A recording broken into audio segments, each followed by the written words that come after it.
कि 2022 में अभी जो हमारे मुख्यमंत्री हैं अभी वही मुख्यमंत्री हैं और आगे राष्ट्रीय नेतृत्व अगर बोल रहा है कि वही मुख्यमंत्री हैं तो ये मानना चाहिए कि वही हमारे आगे भी मुख्यमंत्री रहेंगे। लेकिन इसको लेकर के विवाद खड़ा करने का कोई विषय नहीं। यूपी में विधानसभा चुनाव होने में भले ही वक्त हो, लेकिन बीजेपी में सियासी पारा रोज चढ़ रहा है। संगठन की बैठकें हो रही हैं, तमाम चर्चाएं चल रही हैं। हमारे साथ केशव मौर्य जी हैं, डिप्टी सीएम उत्तर प्रदेश। सही बताइए, जो बैठकें हैं ये लगातार संगठन में बदलाव, मंत्रिमंडल विस्तार को लेकर चर्चाएं हो रही थी, उनको रोक दिया गया, लेकिन संगठन में जो बदलाव किया जा रहा है, क्या लगता है चुनाव के मद्देनजर है या नाराजगी भी है अंदर?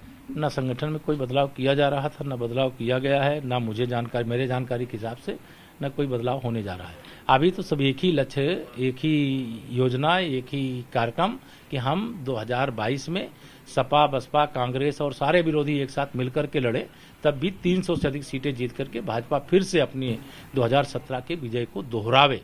उस दिशा में तमाम योजनाएं बनी हैं, कार्यक्रम बने हैं और सब लोग मिलकर के लड़ेंगे और निश्चित तौर से 2022 में 300 से ज्यादा सीटें फिर जीतेंगे। तो जिस तरह से मैराथन बैठकें हो रही हैं, बीएल संतोष, राधा मोहन सिंह, बंसल जी, स्वतंत्र देव सिंह जी, और आप सब लोग बैठकें कर रहे हैं, उसका क्या आउटकम क्या निकला है, कुछ बता सकते हैं? नहीं, बता सकते हैं। उसका आउटकम यही है कि हम फिर 300 से ज्यादा सीटें जीतने जा रहे हैं। और बैठकें जो है वो पहली बार ऐसी नहीं हो रही, बैठकें तो सदा होती रही हैं, आगे भी होंगी। और जब बैठक होती, आप सब बहुत हमारी बैठकों पर नजर रखते हैं शिवन जी, इसके लिए आपको धन्यवाद देते हैं।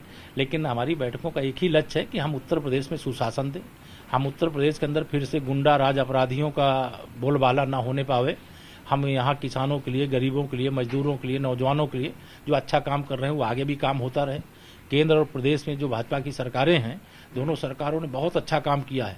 यह विरोधियों को पच नहीं रहा, विरोधी विकास को मुद्दा ही नहीं बना रहे हैं, वो कभी आकाश में चले जाते हैं, कभी पाताल में चले जाते हैं। बैठकों के अलावा भी एक बड़ी चीज कल चर्चा में रही, मुख्यमंत्री योगी आदित्यनाथ पहली बार 4.5 साल के बाद आपके आवास में आए, क्या मायने निकाले जाएं इसके? देखिए, मुझे लगता है कि यह जो खबर बनाई गई उचित नहीं है। देखिए, कल तो आगमन जो हमारे माननीय सरकारवाह जी का, सरकारवाह जी का और हमारे क्षेत्र प्रचारक जी का और हमारे माननीय मुख्यमंत्री जी का, हमारे माननीय उप मुख्यमंत्री जी का आगमन हुआ है। बेटे की शादी हुई थी, बहू भी आई थी, तो कल उनको आशीर्वाद देने के लिए आए थे।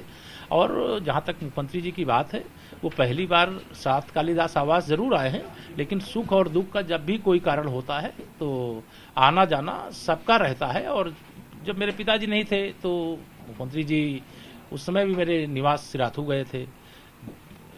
उस समय सिराथू जाकर के उन्होंने शोक संवेदना प्रकट की थी।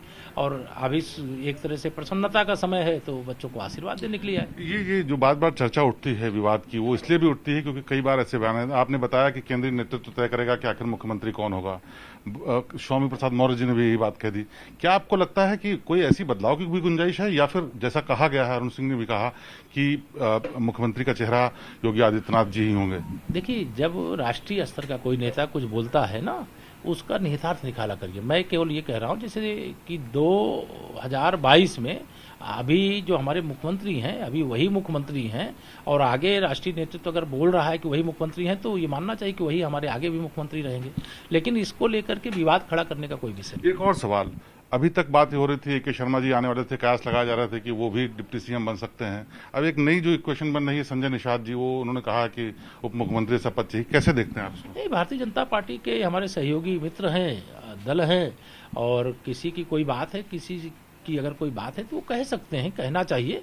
लेकिन जब हम गठबंधन का हिस्सा हैं तो गठबंधन में मांग करना और उसमें क्या संभव हो सकता है वह जो नेतृत्व है वो विचार करेगा और बातचीत करके रास्ता निकालेगा। तो ये केशव प्रसाद मौर्य जी जो बता रहे हैं कि किस तरह से आने वाले चुनाव के लिए पार्टी एकजुट होकर के संघर्ष करने जा रही है, और साथ ही साथ जो ये विवाद हैं ये बेवजह हैं और उन पर ज्यादा ध्यान नहीं दिया जाना चाहिए। कैमरामैन नीरज कुमार के साथ शिवेंद्र श्रीवास्तव, लखनऊ।